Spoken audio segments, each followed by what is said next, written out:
எடுத்துக்கோங்க. 2 டேபிள்ஸ் வரைக்கும் cornflour, 4 table spoon கடலை மாவு, தேவையான அளவு உப்பு, தேவையான அளவு போட்டுட்டு தண்ணி ஊத்தாம நல்லா பிசைஞ்சுக்கோங்க. அப்புறம் கொஞ்சமா பெருங்காயத்தூள், அப்புறம் ஒரு கடாயில எண்ணெய் ஊற்றி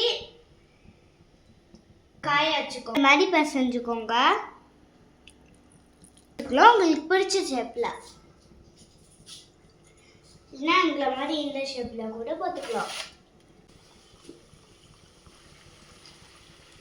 கொஞ்சமா முந்திரி போட்டுக்கோங்க. இது முந்திரி பக்கோடாக்கு. சோம்பு போட்டுக்கலாம்.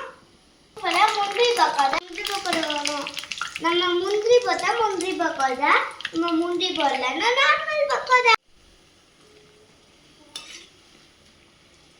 பக்கோடா ரெடி. இது நம்ம பக்கோடா ரெடி. நான் சாஸோட வச்சு சாப்பிட போறேன். சூப்பரா இருக்கும். நீங்களும் ட்ரை பண்ணுங்க.